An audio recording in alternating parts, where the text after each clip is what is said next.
welcome back.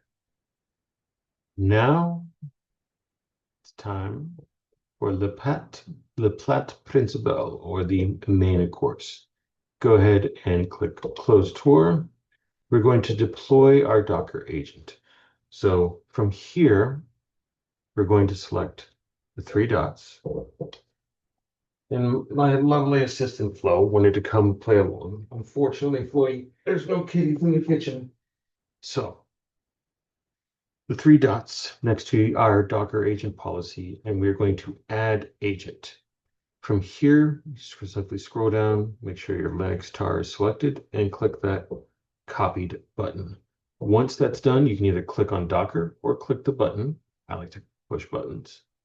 And then all we have to do is paste. Once that command is pasted, the Elastic Agent will immediately begin installing. And more importantly, you'll be using that Docker policy. You'll notice at one point where it gets to a spot with two pound symbols. Go ahead and press enter again. Press Y for yes. You'll copy the install files, and we should be just about installed. Once it's given the message Elastic Agent has been successfully installed, jump back to Kibana and verify that that agent has come in. This is one of our longest sessions, but it's worth it for the main course. Now incoming data is there. Cool. We can finally click close. Next, we're going to deploy our synthetics agent. This one requires a little bit more of tender care. So again, same process as before, as we add our agent, but this time we only need one piece of information, which is this enrollment token. This enrollment token is what specifies which policy to use. So all we're going to do is click highlight it, that little token portion, click copy.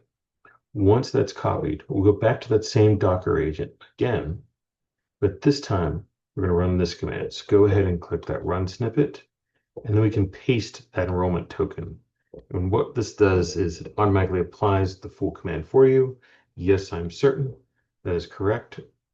And now that's going to spin up an Elastic Agent, but this time the version of the Elastic Agent which is considered complete. It has a synthetic browser in there, so we can run full synthetic journeys to simulate what a user would look like should they wish to interact with a website. More to come on this sooner, but this takes a few moments for it to come down. As you can see, pulling in quite a bit of data. It's always fun cooking in the kitchen. I believe that's the largest portion, if I remember correctly. Ah, yes.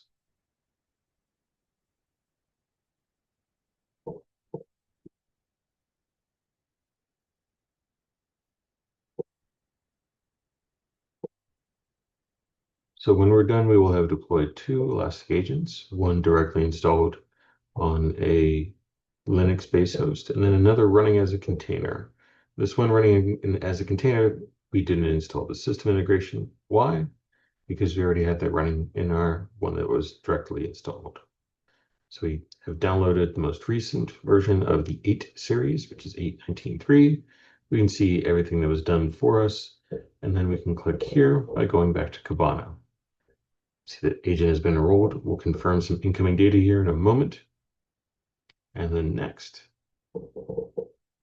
my favorite few words as a chef and cooking for anyone, which is dinner is served. So go ahead and click close. And now we can start to review all of the dashboards and content that we're seeing coming in. So while we're still getting some data in and we're using this in very, very small hosts, let's look, for instance, the metrics MySQL database overview and see how that data is coming in. So in the last 15 minutes or so, how much activity is being gathered. If you need to click back on dashboards, just simply click back from here. And while we're at it, let's look at our TLS sessions, what's going on, so we can see what ciphers are being used, etc. And maybe take a look at some of the DNS activity if it's there, how many DNS events in our small little instances, whatnot.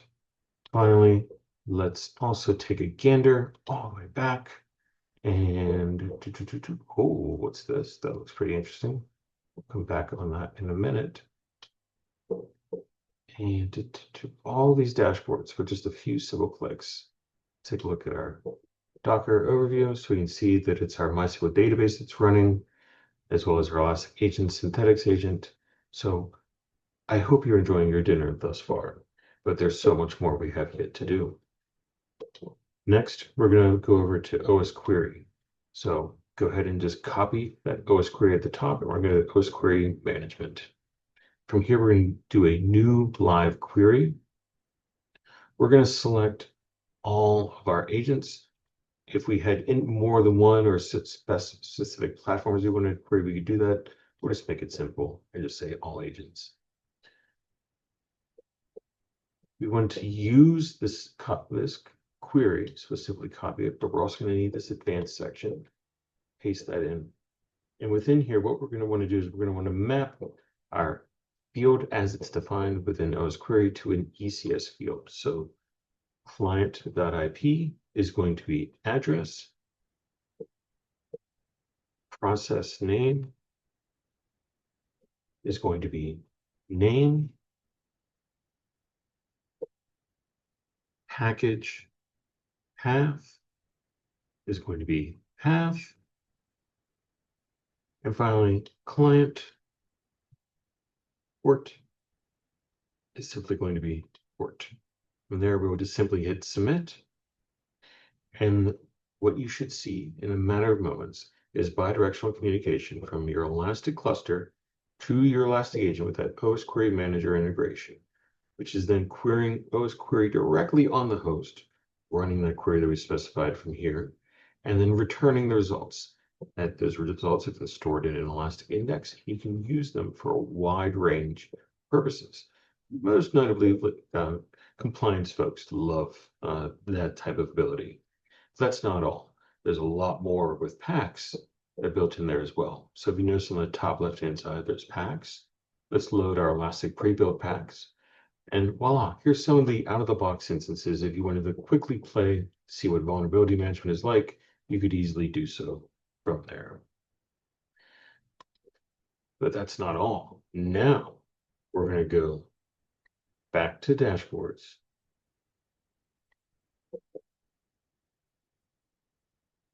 And we want to see specifically the FIM dashboard. So go ahead and just type FIM up here. I want to make sure you pay good notice to this one instance since we're on the topic of compliance and vulnerability management. File integrity monitoring kind of falls into that. It might be helpful to know some file path, if it was deleted, created by whom, those types of things are kind of important. Next, we're on to synthetics. This is quite a whirlwind tour that you're getting here. From here, we need to first create a location. This location name we're simply going to call it private. We're going to select our synthetics policy, and we'll leave it available in all spaces. Go ahead and click Save. After we do that, then we're going to create a monitor.